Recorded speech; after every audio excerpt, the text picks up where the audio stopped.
What is good, guys and girls? It's your boy, This Dude, and today our video is very different.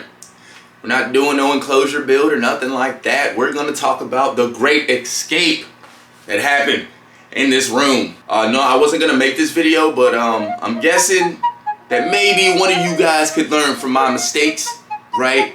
So let's just talk about it.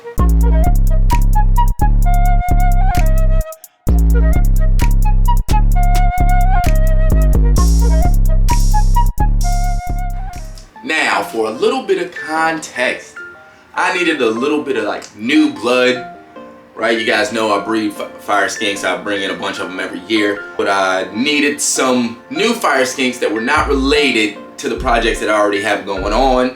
So I got a brand new breeding pair, right?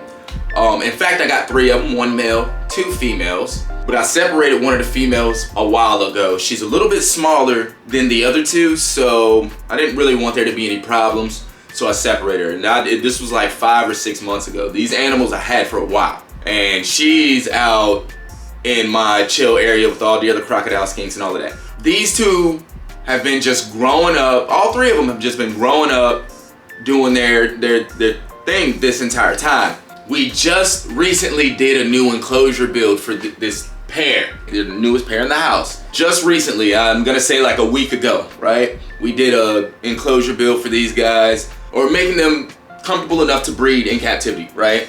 So we did an enclosure build for them, but it wasn't like they were not in this enclosure before. They know this enclosure, and there was never any issues. Actually, personally, I've never dealt with any issues, so I never really thought about it. Wasn't thinking about anything, right? Now this enclosure is like a 50-gallon fish tank top opener. You guys know I do not like those, but it is what it is.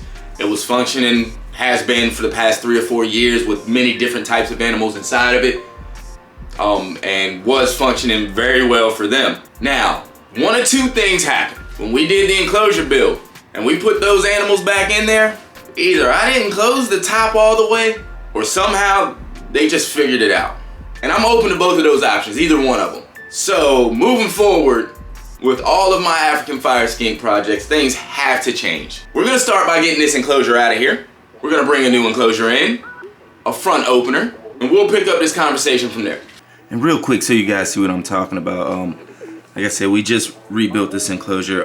We just added more stuff in it so they were more comfortable. And it wasn't like they were uncomfortable. I just wanted to kind of help them in their breeding process. But this is a top opener. And this side right here is very hard to pull open.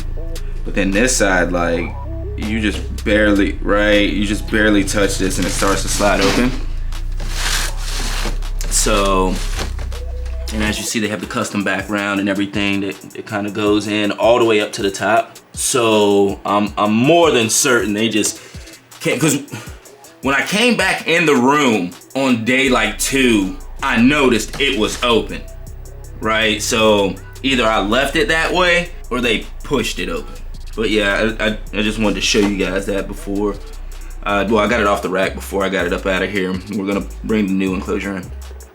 All right, you guys, now we got the old enclosure out of here. This is a new enclosure rather, and it's a front opener. I want everything in this room to be a front opener. They seem to be some of the safest options and the easiest to work with the animals. It makes them very comfortable working with them on their level rather than coming in from above like predators, right?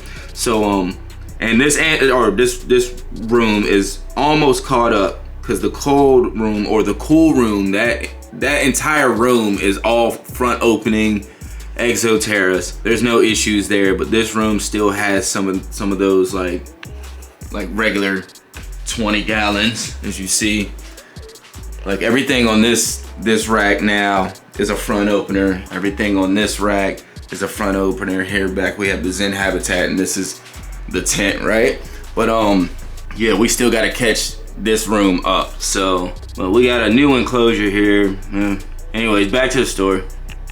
So we come in the day after we do the build and move the animals back into their enclosure. I come in this room to mist everybody's enclosures down, Like I said, the other room, the cool room, has a mist king system set up, so everything in there is set up automatically. All we have to do is spot clean, feed, and just check on everybody, make sure they're doing well. But in here, we still have to do things manually. I come in to water the enclosure, and there's no movement.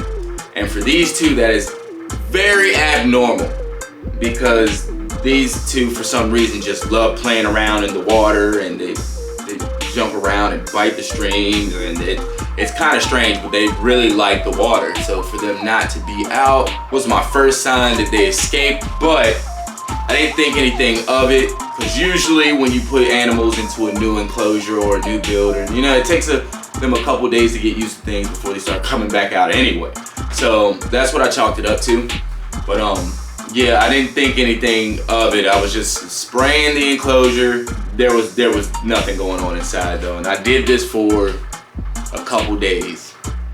Now at the end of day 2 is when I realized, spraying the enclosure, still nothing going on, just like sitting there like looking at it while I'm doing it, just looking around. Then I seen the gap and was like, okay, there it is. They're not in here. And you can only imagine what I was thinking. I'm like, man, now these animals have been gone for days. I was extremely stressed out. But I think, like I said, I made the mistake at either leaving the enclosure top open, which I don't think I did, but I gave them access to climbing all the way to the top. And these are very curious, very like agile animals. They will run and climb and do those things if you give them the opportunity to. And I think they just pushed the top open and got out. And like I said, I noticed the second day, and I looked, there was no signs of anything, so I was stressed out, right?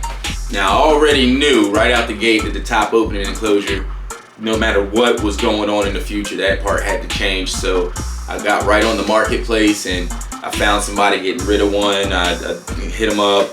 It was a real smooth transaction. It's a cool dude. I went and picked up the enclosure. That's the one I just showed you. Like I said, it was very, very quick, very easy, super dope. Like I said, if you guys are ever looking for things and trying to save some money, looking like the marketplace group on like your Facebook or whatnot, there's a lot of things up for sale there. Anyways, so like I said, I already got the other enclosure and everything. This is now day 3, day 4, no signs of anything. But I knew going forward the projects had to be tighter, so we went ahead and got that enclosure, got everything set up, and it just is what it is. Very next day, I come into the reptile room, and I reach down to grab my my mister here. Reach down to grab my mister, pick my mister up, and start doing my rounds in here.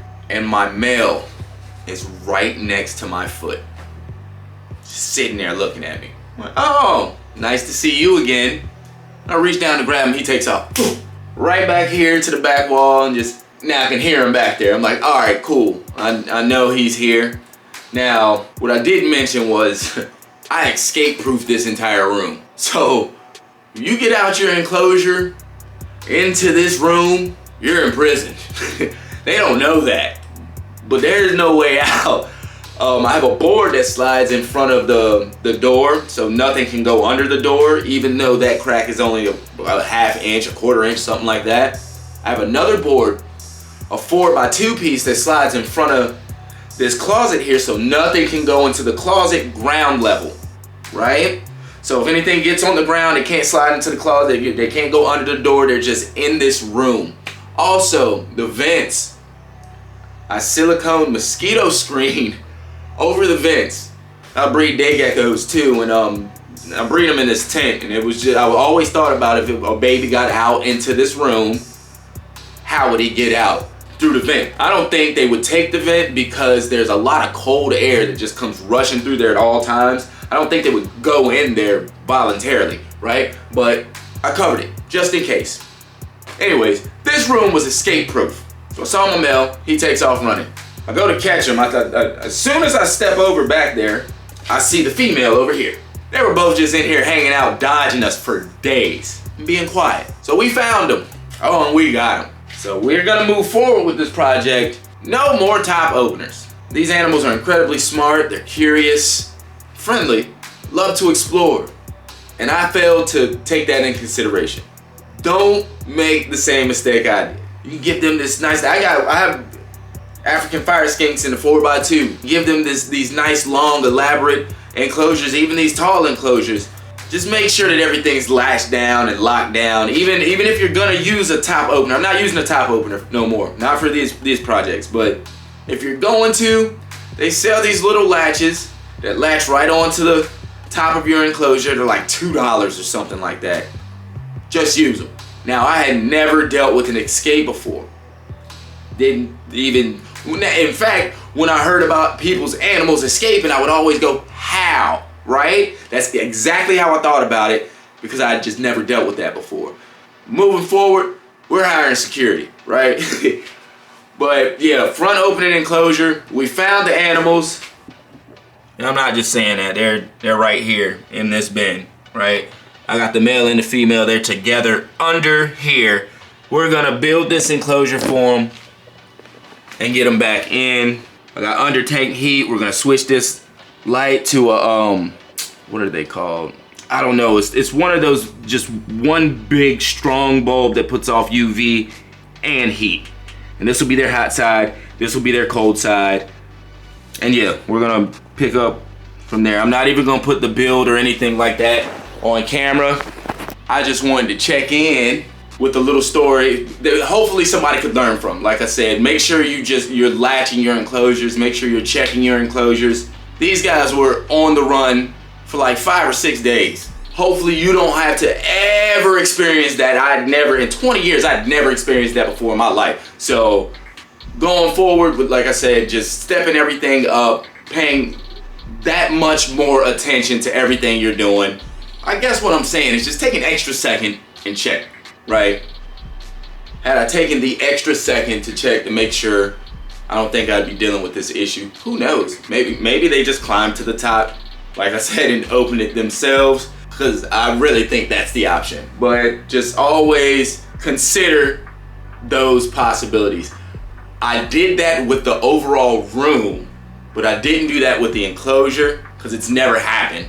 Like I said, just take the extra second to check. If you think you did it, check it again. That's it. Anyways, I'm your boy Smith. This is All Things Living. I'm out.